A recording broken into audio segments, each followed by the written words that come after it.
Um, and Hideo Kojima is kind of like a kooky guy, and he's got quite a following. So sometimes just people like yell into the wind. Very responsive one, I guess, if it's Twitter. But either way, he sort of addressed the fact that you can't really call it a director's cut. So let's look at what Death Stranding director's cut is. And as people might know, director's cut or Death Stranding was released a couple years ago on the PlayStation 4, and it was I don't even know if it used a dynamic resolution, but it used an upscale resolution to hit 1080p and or 4K on the Pro. But the native resolution was much, much lower than that. Frame rates, I think, held around 30 frames per second, but weren't consistent enough. So those are the major things that are worth knowing to go over what the director's cut handles. Other than that, I don't even think there was DLC available for it. The game was fully contained. It was a robust game that was chock full of Hideo Kojima's gameplay tropes.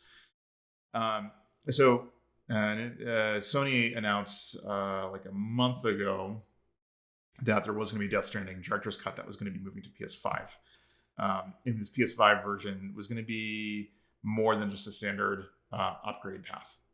In the standard upgrade paths for games from PS4 to PS5, or even the Xbox One to Xbox Series, usually includes getting frame rates above 30 frames per second, trying to lock them at 60 frames per second, because the hardware can perform at like 2 to 3 times the hardware of the last generation, if not more.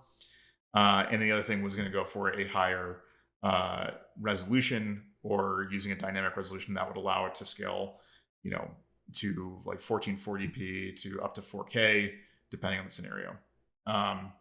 And the director's cut for Death Stranding does do that. They have increased frame rates, performance modes, and increased resolutions for the game, so it should look crisper and it should run much smoother. That's all great. Does that merit a director's cut? No. The interesting thing about this director's cut that Hideo Kojima is bringing out is it's more than just DLC, which the Death Stranding didn't really have. Not enough to merit a Game of the Year director's cut version. And it's adding a lot more things. So new weapons, there's new devices, because the game is full of weird devices that you can use in game, a lot of which are helpful. So he's adding a bunch of those things. He's adding additional bosses and more story to it. So this is actually like a really robust game. And the most interesting parts are these devices, or whatever you want to call them. But he's added new things in the game that will actually change the way the game plays more generally. He's added a lot of that sort of thing in there. There's like a cannon that launches packages. There's new bike ramps that can be added to, give ramps to get over gorges and whatnot with your bike. And the more interesting thing is this sort of walking robot type thing that seems to function on its own, can carry additional packages for you, or you can even jump on it and go for a ride. So it definitely merits a new release with a sort of moniker to it. But he takes particular offense with the idea of calling it a director's cut. And I think the particular issue takes issue with is that it is not a re-editing of the narrative or parts of the game at all. It's all additional stuff that can be done either during the gameplay main story, or done while you kind of go into free play mode. And a lot of it just, like I said, adds different ways to engage with the game, and may add to more like emergent gameplay methods than like standard director's cuts do.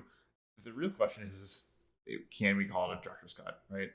In film and cinema, a director's cut usually is a version of the film that is more aligned with what the director had intended to show. Usually in film and cinema, you do not get that as a director, because there's limitations you have to do. You have to adhere to, most of which is like movie length. movie length, it usually had to fit a specific standard. And so studios would ask the directors to remove stuff to make it to fit the length. They'd also do like, testing of the movie, and people would watch it and go like, I don't like this part or whatever else. And the studio would ask the director to make cuts to the movie to make it align more with how their audience responded to things, or this, limitations that were set by the studio because of playtime or whatever else.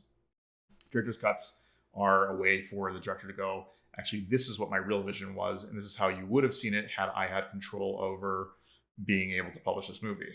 So in some ways, like, Hideo Kojima is correct. You can't really call what Death Stranding is a director's cut, not in the traditional sense in the way cinema behaves. There's no cuts to the way the narrative is changing. Really what it is adding more bosses to the game to get more mileage out of, like, the fact that it's more or less an open world game. It's a sandbox. So the sandbox is getting new toys to play with, and some narrative additions as well. I don't think it's a big deal. Like, people understand director's cuts as a thing that's like, you're going to get more of the movie that you had originally intended to see. In this way, a director's cut in a game, even though we're not like re-editing the way the game is being done, you are getting more things that the designer or developer wanted to include in the base game that gives you more of the thing that you wanted. I think there's two sides of marketing going on here. Call it director's cut because Sony marketing can carry it forward and sell it easier. And Hideo Kojima's, throwing, this stuff into the Twitterverse and social media to kind of cause a stir, but get more attention on maybe what people didn't understand, what could be expected from Death Stranding's release. They really do need to draw distinctions between the types of games that are being released, because we have seen over and over again with this next generation that games that were in the last generation that move to the next generation have a number of ways that they get upgraded.